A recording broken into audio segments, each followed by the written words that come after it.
So this is what I've become aware of, and I think that it's good awareness for everyone with OCD, as well as people that don't have OCD. After 30 years of being challenged with this disorder, after a lot of recovery, I have found that this is how it works. It's not a hard thing to get at all. Is that for some reason, and they don't quite know why yet, but for some reason the error detection center, the detection center in your brain, that fight or flight center, goes off at the wrong times.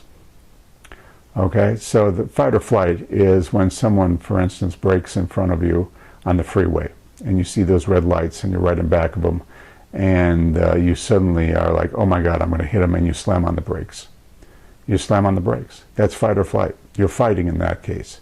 Adrenaline pumps in, and you take charge, and you don't want to hit the car, so you slam on your brakes, and you go, boy, I didn't do that. Or you just go around them really quick. You know, they always say a bear chasing you in the woods. You know, do you flee, fight, flight, or flee? Do you run, or do you fight the bear, or do you just stand still? Well, I haven't had many bears chase me. I haven't had any bears or chickens chase me in my life. So anyway, but that's the idea. Okay, with OCD, that detection center, that fight or flight, you know, that startle response goes off with adrenaline pumping in at things that aren't harmful to you. They're not harmful to me.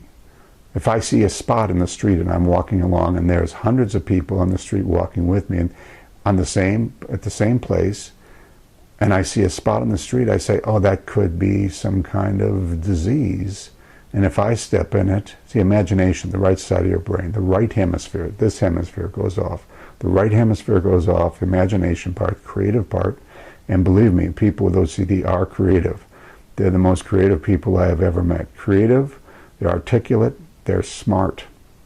And that they have going for them. But when they get into OCD, that error detection goes off of something that isn't harmful, like a spot in the street. And for me, the imagination takes off with it, and it creates a story. It puts meaning to meaningless things.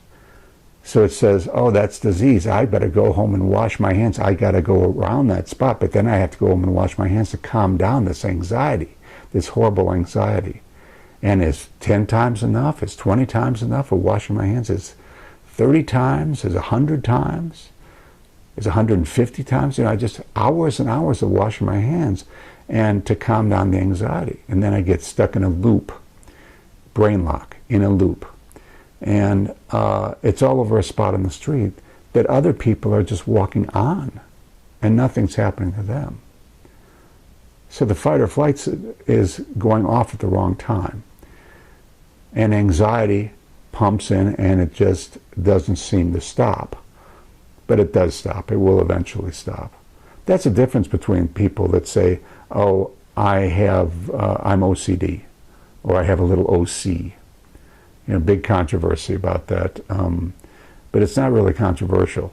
The difference is people with real clinical OCD, the real deal, like mine, what happens is that it is accompanied, the fear or the obsession or the compulsion is accompanied with debilitating anxiety. Debilitating anxiety. I mean, it is really anxiety, and it leads right up into panic.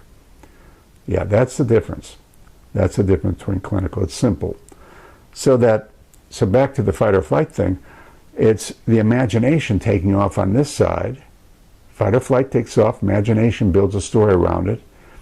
And what has helped me is a practice called name it to tame it.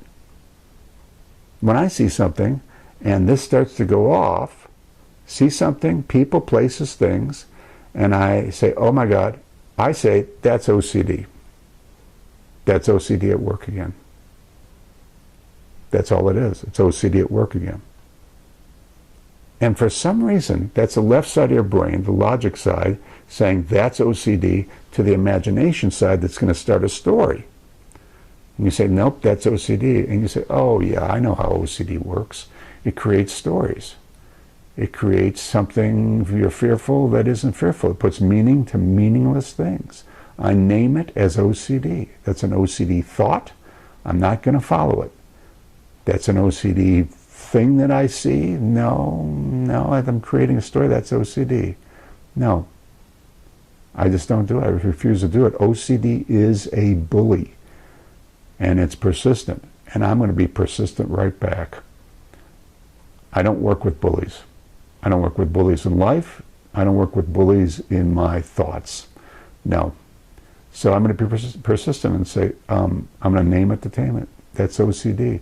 And that seems to work. That really seems to work. It seems to calm things down. Does it work perfectly? No, I got to practice it every day.